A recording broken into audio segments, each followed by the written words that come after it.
கிறிஸ்துவில் பிரியமான என் அன்பு சகோதர சகோதரிகளே, குருதோலை ஞாயிறு அல்லது பாடுகளின் ஞாயிறு என்று அழைக்கப்படுகிற இந்த நாளில் நாம் அனைவரும் பவனியாக ஆலயம் நோக்கி வந்து குருதுகளை எல்லாம் கையில் ஏந்தியவர்களாய் தாவீதின் மகனாக இயேசுவுக்கு ஓசனா என்று அன்று எப்படி அந்த மக்கள் ஆண்டவர் இயேசுவை இதோ ஆர்ப்பரித்து அழைத்து வந்தார்களோ அதுபோலவே இந்த நாளில் பெரும் திரளாக குழந்தைகள் முதல் பெரியோர் வரை அனைவருமே ஆண்டவரை போற்றி புகழ்ந்து இந்த பலியிலே நாம் கலந்து கொண்டிருக்கிறோம். இந்த பலியில் இன்னொரு நிலை நற்செய்தி வாசகம். ஏறக்குறைய 25 நிமிடங்கள் நற்செய்தியானது வாசிக்கப்பட்டது. அதிலே ஆண்டவருடைய பாடுகளை எல்லாம் குறிப்பாக இதோ விரிவாகவே நாம் வாசிக்கவும் கேட்டு அமர்ந்திருக்கிறோம். இதையெல்லாம் நாம் சிந்தித்து பார்க்கிற போது இந்த நாளினுடைய மைய கருத்தை மட்டும் உங்களோடு சிந்தித்து பார்க்க அன்போடு அழைக்கின்றேன். இன்றைய முதல் வாசகம் எசையா நூலில் 50 அதிகாரத்திலிருந்து ஆண்டவர் இயேசுவின் படப்போகிற பாடுகளை குறித்து இதோ துன்புறும் மெசியா என்ற அந்த ஒரு தலைப்பிலே எசையா இறைவாக்கினர் எழுதியவற்றை நாம் இன்று வாசிக்க கேட்டோம். அதே போல இன்றைய 2ஆம் வாசகத்திலே பிலிப்பியருக்கு எழுதிய திருமுகம் 2ஆம் அதிகாரம் 6 - 11 வரை உள்ள இறை வார்த்தைகளில் இதோ கடவுள் நிலையில் இயேசு இருந்தாலும் அவர் அதை விடாது பிடித்து கொண்டிருக்காமல் இதோ நமக்காக அடிமையின் நிலையை பூண்டார். அடிமை நிலையில் நம் அனைவரையும் மீட்க அவர் பாடுகளை ஏற்றார் என்று 2ஆம் வாசகம் நமக்கு எடுத்துரைத்தது. நற்செய்தி முழுவதும் இயேசுவினுடைய பாடுகளை மையப்படுத்தியது. எனவே இன்றைய இறை வார்த்தைகளின் அடிப்படையிலே துன்பங்களை பற்றி நாம் ஒரு சில தகவல்கள் அல்லது ஒரு சில தியானத்தை நாம் சிந்தனையாக இப்பொழுது மேற்கொள்ள உங்களை அன்போடு அழைக்கின்றேன். பிலிப் யான்சி என்கிற ஒரு பிரபல எழுத்தாளர், நிறைய புத்தகங்களை எழுதியிருக்கின்றவர். அதில் அவர் எழுதிய ஒரு புத்தகம் where is God when it hurts, கடவுள் எங்கே, நான் துன்புறுகிற போது கடவுள் எங்கே என்று இதோ அந்த புத்தகத்தினுடைய ஒரு தலைப்பு அமைந்திருந்தது. இதை நாம் பார்க்கிற போது அவர் இந்த பின்னணியில் எழுதியதற்கு காரணம், ஒரு முறை இதோ அந்த தொழு நோயால் பாதிக்கப்பட்டவர்கள் மருத்துவமனையில் அனுமதிக்கப்பட்டிருந்த அந்த இடத்திற்கு இவர் ஒரு தற்செயலாக பார்க்க செல்லுகிறார். அங்கு ஒவ்வொரு அறையாக பார்த்து கொண்டிருக்கிறார். மக்கள் படுகிற வேதனைகளை காண்கின்றார். ஒரு அறையிலே ஒரு மனிதர் சத்தம் போட்டு ஹான் சிரிச்சிட்டு இருக்கிறார். எல்லாரும் ஆச்சரியமாக பார்க்கிற போது இவருக்கும் ஒரு ஆச்சரியம், என்ன ஒரு மருத்துவமனையில் சந்தோஷமாக சிரிக்கிற சத்தம் கேட்குதே, இது எப்படி சாத்தியம் என்று சொல்லி அந்த அறையை நோக்கி அவர் செல்லுகிறார். அங்கு பார்க்கிறோம், இதோ ஒரு வாலிபன், எனக்குரிய ஒரு 28 ஆண்டுகள் இருக்கும், அவனும் தொழுநோயால் பீடிக்கப்பட்டிருந்தான்.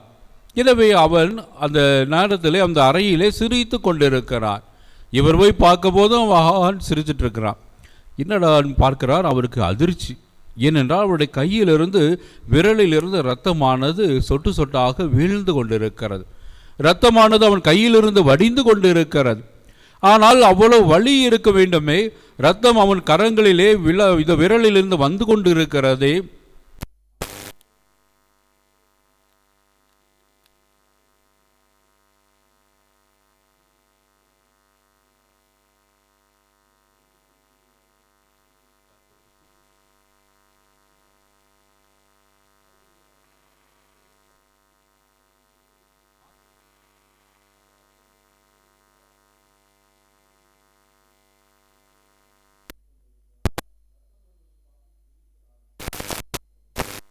உண்மையிலே இந்த பிலிப் யான்சி என்பவருக்கு ஒரு மிக அதிர்ச்சியாக இருந்தது. அது அவருடைய சிந்தனைகளையும் தூண்டியது. அதைத்தான் நான் உங்களோடும் இந்த காலை பொழுதிலே பகிர்ந்து கொள்கிறேன். வலி என்பது பல நேரங்களில் நாம் மனித கண்ணோட்டத்தில் பார்க்கிற போது அது ஒரு வேதனையாக பார்க்கிறோம். உதாரணமாக நமக்கு வெளியே போகிற போது கல் தடுக்கிட்டால் கூட 1 செகண்ட் அல்லது 3 செகண்ட்ஸ் அந்த வலி இருக்கும். உடனே நாம் அந்த இடத்துல கை வைத்து நாம் உடனடியாக தேய்த்து கொண்டு இருப்போம். அல்லது ஏதாவது ஒரு காலில் முள் குத்தி விட்டது என்றால் அதுவும் உடனே வலி ஏற்படுகிறது. இந்த வலியெல்லாம் நாம் பார்க்கிற போது ஒரு வேதனையாகவே நம்முடைய வாழ்க்கையிலே காண்கிறோம். அதைவிட தாண்டி எத்தனையோ பேர் மருத்துவமனையில் இத்தனை வேதனைகள், துன்பங்கள், உடல் நோயினால் ஏற்படுகிற வேதனைகள் என்று வருத்தங்கள், வலிகளோடு, வேதனைகளோடு நாட்களை நகர்த்தி கொண்டிருக்கின்றார்கள்.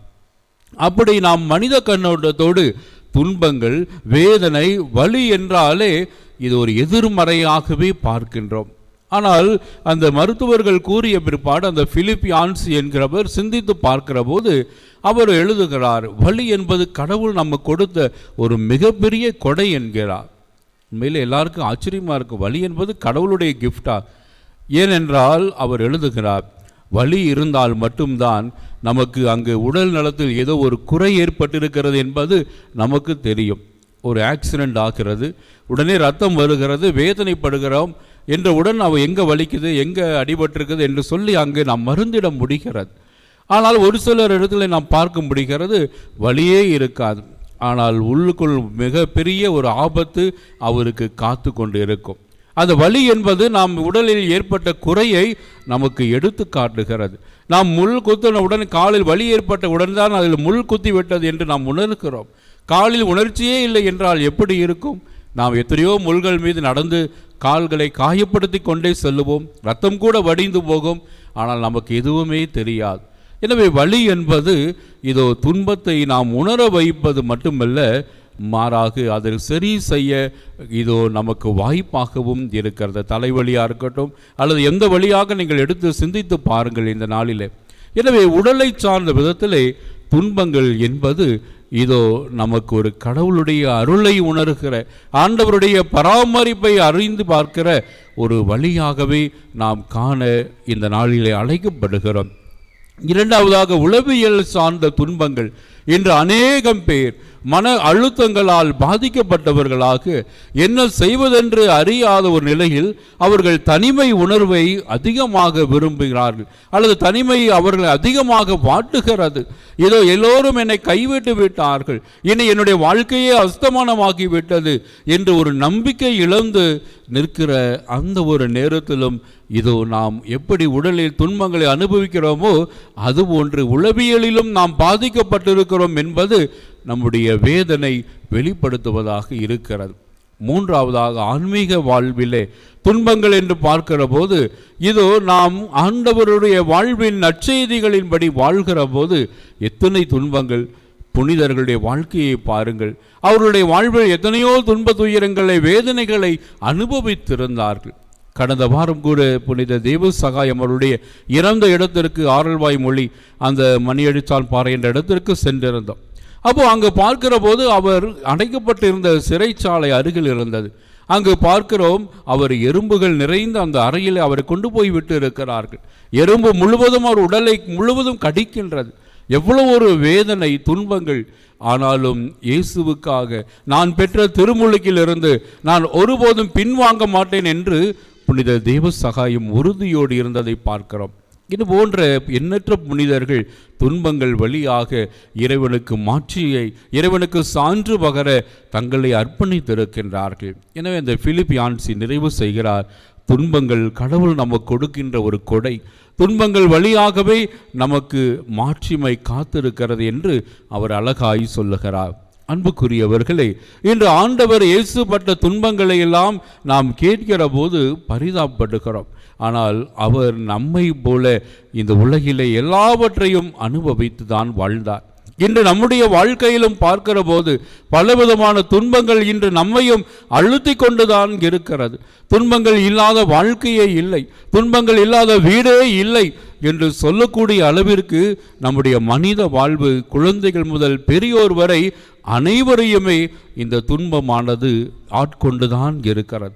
ஆன்மீகத்திலோ, உடலை சார்ந்த விதத்திலோ, உளவியல் சார்ந்த விதத்திலோ நாம் துன்பங்களை அனுபவித்து கொண்டுதான் இருக்கிறோம். இதை நாம் விவிலிய வாழ்விலே மனிதர்களை பார்க்கிற போது 3 பேரை உங்கள் முன்பாக வைக்கிறேன். முதலாவதாக எலியா இறைவாக்கினர். ஏன் அவர் பெரிய இறைவாக்கினராக கருதப்பட்டார்? பல அற்புதங்களை செய்தார், இறந்தோரை உயிர்ப்பித்தார், 20 அப்பங்களை 100 பேருக்கு பகிர்ந்து கொடுத்தார்.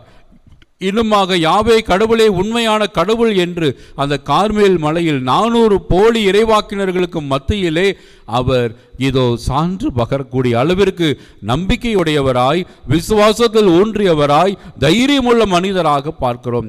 முதல் அரசர் நூல் 19, 20, 21 இந்த 3 அதிகாரங்களிலும் நீங்கள் படித்து பாருங்கள். ஆனால் அப்படிப்பட்டவர் போலி இறைவாக்கினர்களை கொன்று குவித்த போது இதோ அரசி ஜெபேலுக்கு அந்த செய்தி தெரிகிறது. எனவே ஜெசபேல் இதோ நாளைக்கு உன்னுடைய உடலும் தெரு நாய்களுக்கு இதே போன்று இதோ வீதியிலே கிடக்கும் என்ற ஒரு செய்தியை கொடுக்கின்றார். உடனடியாக அவர் பயந்து போய்விட்டார். இவ்வளவு வல்லமையாய் செயல்பட்டவர் தன்னுடைய உயிருக்கு பயந்து பாலை நிலத்திலே பயணம் செய்து ஓடுகிறார். அங்கு களைப்பிலே ஒரு மரத்து சிறிய ஒரு செடியிலே அவர் படுத்துக் கொள்கிறார். ஆனால் கடவுளை சபிக்க ஆரம்பிக்கின்றார். ஏன் எனக்கு இந்த வேலை? உம்முடைய வார்த்தைகளை சொல்லி எனக்கு இப்படிப்பட்ட ஒரு துன்பம், இதோ என்னுடைய உயிர் போக போகிறதே, என் உயிரை கொல்ல தேடுகிறார்களே என்று சொல்லி நான் பிறவாதிருந்தாலே நலமாக இருந்திருக்கும் என்று அவர் கடவுளுக்கு எதிராக முறையிடுகிறார். ஆனால் கடவுள் எதுவும் பேசவில்லை. அவரை அமர ஓய்வெடுக்க சொல்லுகிறார். கொஞ்ச நேரம் காகத்தின் மூலமாய் உணவு கொடுக்கிறார். அவர் கொடுக்கிறார். மீண்டும் நீ எழுந்து நட என்று சொல்லுகிறார். மீண்டும் எழுந்து ஓடுகிறார். அங்கு ஒரேபு மலையை அடைகின்றார். அந்த மலையிலே குகையிலே அவர் ஒளிந்து கொண்டிருக்கிறார். பயந்து கொண்டு நடுங்கிக் கொண்டு இருக்கின்றார். மனவேதனை, போராட்டம். இது ஏன் வேண்டாத வேலை நான் செய்துவிட்டேன், பேசாமல் நான் என் வேலை பார்த்திருக்கலாம் என்றெல்லாம் அவர் குமுறலை வெளிப்படுத்தி கொண்டிருந்தார். அப்போது ஆண்டவர் இதோ நீ வந்து வெளியே நில், நான் உன்னை சந்திக்கிறேன் என்று கூறுகிறார். புயல் காற்று அடித்தது, பெரும் மழை பெய்தது, ஆனால் தென்றல் காற்று வீசியது. அப்பொழுது அவர் வெளியே வந்து நிற்கிற போது கடவுளை அவர் அனுபவித்தார். கடவுள் அவரை உறுதிப்படுத்தினார் என்பதை நாம் பார்க்க முடிகின்றது. அன்புக்குரியவர்கள், எரேமியா வாழ்க்கையை பாருங்கள். அவர் 14 வயது நிரம்பிய ஒரு சிறுவர். இதோ இந்த எருசலேமிலிருந்து 11 கிலோமீட்டர் தொலைவில் உள்ள நாபோத் என்கிற அந்த ஊரை சார்ந்தவர். அவர் ஆண்டவருடைய வாக்கு அவருக்கு கிடைக்க பெற்று அந்த சிறுவன் இதோ மக்களுக்கு இதோ அழிவு என்று சொல்லி கடவுளுடைய வார்த்தைகளை எடுத்து சொன்னார். அவ்வாறு எடுத்து சொன்ன போது அவருக்கு பலவிதமான துன்பங்களை கொடுத்தார்கள். என்ன சின்ன பையன், நாங்கள் அழிந்து போயிடுவோம், நீ எப்படி சொல்லலாம், கடவுள் சொன்னார் என்று சொல்லுகிறாயே என்று கோபப்பட்டார்கள், அடித்தார்கள். பாலும் கிணற்றிலே கொண்டு போய் தள்ளிவிட்டார்கள், தண்ணி இல்லாத கிணற்றில் இறக்கி விட்டார்கள், பலவிதமான துன்பங்களை கொடுத்தார்கள். அப்பொழுது 20 அதிகாரம் எரேமியா புத்தகம் 7வது வசனத்தில் வாசிக்கிறோம், இறைவா நீர் என்னை மயக்கி விட்டீர், நானும் மயங்கி போய்விட்டேன். இதோ உன்னுடைய வார்த்தைகளை சொல்லாமல் இருக்கவும் முடியவில்லை, சொன்னால் வேதனை தான் எனக்கு மிஞ்சுகிறது என்று சொல்லி ஆண்டவருக்கு எதிராக அவர் புலம்புகிறார். தன்னுடைய வேதனையை அவர் எடுத்து சொல்லுகிறார். துன்பங்கள் மத்தியிலே கூக்குரலிடுகிறார். நாம் பார்க்கிறோம், ஆண்டவர் அவரையும் உறுதிப்படுத்துகிறார். மூன்றாவதாக இன்றைய நற்செய்தியிலே ஆண்டவர் இயேசுவை நாம் காண்கிறோம். இதோ என் நிறைவா, என் நிறைவா ஏன் என்னை கை நெகிழ்ந்தீர் என்று திருப்பாடல் 22வது திருப்பாடல் முதல் இறை வார்த்தையை இதோ இயேசு அந்த சிலுவையிலே தந்தையே ஏன் என்னை கை நெகிழ்ந்தீர் என்று தன்னுடைய துன்ப நேரத்திலே தந்தையோடு உள்ள உறவிலே துண்டிக்கப்படுகிற அந்த உணர்வோடு ஆண்டவரை நோக்கி அவர் கூக்குரலிடுகிறார். இயேசு தந்தையின் மீது நம்பிக்கை இழந்தாபடி சொல்லிவிட்டார்? இல்லை. அந்த திருப்பாடல் வரிகளில் கடைசி பார்க்கிற போது நீர் எனக்கு கற்பாரையும் கோட்டையும் அரணுமாக இருக்கிறீர் என்று நம்பிக்கை கொள்கிறார். எனவே இந்த 3 மாமனிதர்கள் ஆண்டவர் இயேசுவோடு இணைத்து நம் துன்பங்களை பார்க்கிற போது நம்முடைய வாழ்விலும் நாம் படுகிற துன்பங்கள் மத்தியிலும் நாம் தெரிந்து கொள்ள வேண்டிய உண்மை 3 இருக்கிறது. ஒன்று, இந்த துன்பங்கள் மத்தியிலே கடவுள் நம்மோடு தான் இருக்கிறார். ஒரு தடவை பாலையினிடத்தில் ஒரு கவிஞர் எழுதுவார், நான் கடவுளோடு கரம் பிடித்து நடந்து சென்றேன், அங்கு 2 பேர் நடக்கின்ற பாதைகளை நான் காண முடிந்தது. பின்பு ஒரு சில நாடிகளில் நான் துன்பத்தை சந்திக்க நேர்ந்தது. அப்பொழுது நான் திரும்பி பார்த்தேன், இதோ ஒருவர் நடக்கிற பாதையடையத்தான் காண முடிந்தது, இன்னொரு பாதை சுவடையே காணோம். உடனே நான் கோபப்பட்டு, கடவுளை என்னை கைவிட்டு போய்விட்டீரோ, என்னுடைய துன்ப நேரத்தில் என்னோடு இல்லையே என்று நான் புலம்பினேன். ஆனால் ஆண்டவர் சொன்னார், இதோ நீ நல்லா உற்றுப்பார், அது உன்னுடைய பாத அடி அல்ல, அது என்னுடைய பாத சுவடு. ஏனென்றால் நான் உன்னை கரங்களில் துன்ப நேரத்தில் தாங்கிக் கொண்டேன் என்று சொல்லுகிறார். அன்புக்குரியவர்களே, எலியா இறைவாக்கினர் ஆகட்டும், எரேமியா இறைவாக்கினர் ஆகட்டும், அல்லது ஆண்டவருடைய இயேசுவினுடைய வாழ்வாகட்டும், துன்ப வேளையின் மத்தியில் கடவுள் நம்மை கைவிடுவது இல்லை, கடவுள் நம்மை விட்டு விலகி செல்வது இல்லை, அல்லது நம்மை விட்டு ஒதுங்கி போவது இல்லை.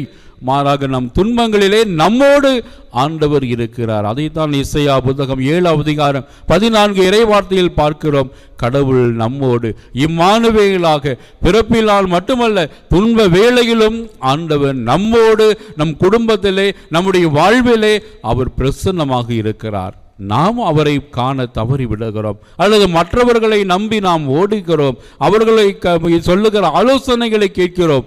ஆனால் ஆண்டவர் என்னோடு இருக்கிறார் என்கிற அந்த உண்மையை நாம் மறந்து விடுகிற நேரத்தில் தான் நாம் எல்லோரும் கைவிடப்பட்ட நிலையிலே, எல்லோரும் கடவுளும் நம்மை கைவிட்டு விட்டார் என்று நாம் புலம்பி கடவுளுக்கு எதிராகவே முறையிட்டு விடுகிறோம். துன்ப வேளையிலே கடவுள் கண்ணில்லையா என்று கூட நாம் கேட்டு விடுகிறோம்.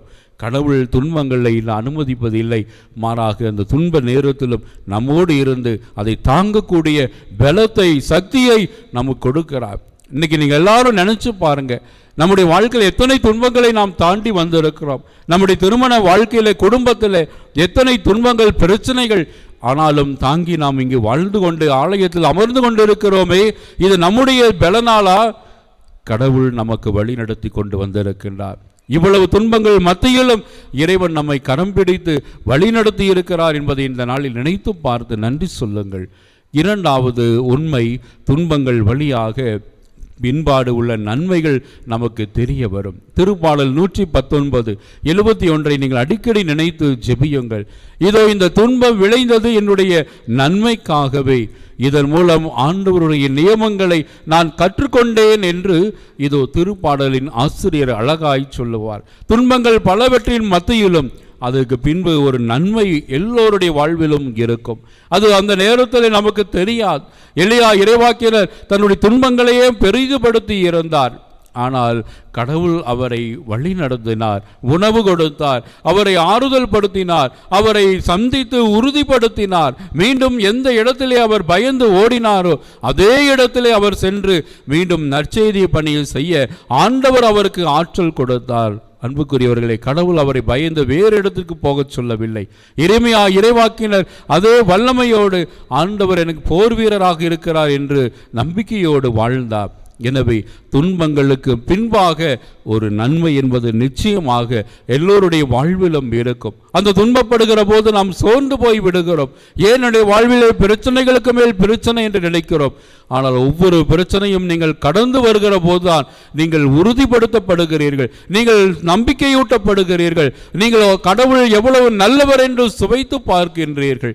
எனவே ஒவ்வொரு துன்பங்களுக்கு பின்னால் நம்முடைய குடும்ப வாழ்வில் நாம் சந்திக்கின்ற துன்பங்கள், பிரச்சனைகள் மத்தியிலே கடவுளுடைய கரம் இருக்கிறது. இரண்டாவதாக அந்த துன்பங்களுக்கு பின்னால் ஒரு நன்மை இருக்கிறது. எனவே நம்பிக்கையோடு அந்த துன்பங்களை நம்முடைய வாழ்வில் ஏற்றுக்கொள்ளுங்கள். மூன்றாவதாக நாம் கற்றுக்கொள்ள வேண்டிய பாடம், துன்பங்களின் வழியாகவே நமக்கு மீட்பு உண்டு. ஒரு கல்வாரிக்கு அடுத்துதான் இதோ நாம் அங்கு உயிர்ப்பை பார்க்கிறோம். ஒரு கல்வாரி மலை பின்னால் தாபோர் மலையை பார்க்க முடிகிறது. துன்பங்களை தாண்டி நாம் பயணிக்கிற போது அந்த மாட்சி நிறைந்த வாழ்விற்குள் நாம் நுழைகிறோம். எனவே துன்பங்கள் வழியாக கடவுளையும் நாம் நெருங்கி வர, கடவுளோடு நாம் இணைந்து வாழ இந்த துன்பங்களும் உதவியாகத்தான் இருக்கின்றது. எனவே இந்த துன்பங்களை நாம் வாழ்க்கையில் சந்திக்கிற போது ஆண்டவர் இயேசுவை போல இதோ நாம் சோர்ந்து போய்விடாமல், ஆண்டவரை போல இதுவும் விருப்பப்படி ஆகட்டும் என்று நாம் ஏற்றுக்கொள்ளுகிற போது கடவுள் நம்மோடு இருக்கிறார் என்ற உண்மையை உணர முடியும். இரண்டாவது, இந்த துன்பம் விளைந்தது நம்முடைய நன்மைக்கே என்று நாம் பிற்பாடு அறிந்து கொள்வோம். மூன்றாவதாக, துன்பங்கள் மத்தியிலும் கடவுள் நமக்கு ஒரு மாட்சியை, ஒரு மகிழ்ச்சியான வாழ்வை கொடுக்கிறார் என்பதை நாம் அறிய முடியும். அந்த மகிழ்வான வாழ்வு நிலையான வாழ்க்கையும் அடங்கும். எனவே அப்படிப்பட்ட ஒரு மனநிலையோடு நம்முடைய வாழ்க்கையில் சந்திக்கிற துன்பங்களை எதிர்கொள்ளுங்கள். குழந்தைகளால் அல்லது பெரியோர்களால் அல்லது பொருளாதாரத்தினால் அல்லது நாம் செய்கின்ற பணிகளில் நாம் எத்தனையோ துன்பங்களை ஒவ்வொரு நாளும் சந்தித்து வருகிறோம். அதில் கவலைப்பட வேண்டாம். வேண்டாம், சோர்ந்து போக வேண்டாம். ஆண்டவர் உங்களோடு இருக்கிறார். அந்த துன்பங்களுக்கு பின்னால் ஒரு நன்மை உங்களுக்கு காத்திருக்கிறது. அந்த துன்பங்களுக்கு பின்னால் மகிழ்ச்சியான வாழ்க்கை இருக்கிறது. ஆண்டவருடைய பராமரிப்பு உங்களை வழி நடத்துகிறது. எனவே நம்பிக்கையோடு இந்த துன்ப வேளையில் நாம் என்ன செய்ய வேண்டும்? நன்றி இயேசுவே என்று நீங்கள் நன்றி நன்றி என்று மட்டும் சொல்லிக்கொண்டே இருங்கள். ஆண்டவர் அனைத்தையும் நடத்தி காட்டுவார். அந்த நம்பிக்கையோடு இந்த புனித வாரத்தில் நாம் அடியெடுத்து வைப்போம். நல்லா என் இறைவன் நம் துன்பங்கள் மத்தியில் நம்மை தேற்றுவாராக. ஆமீன்.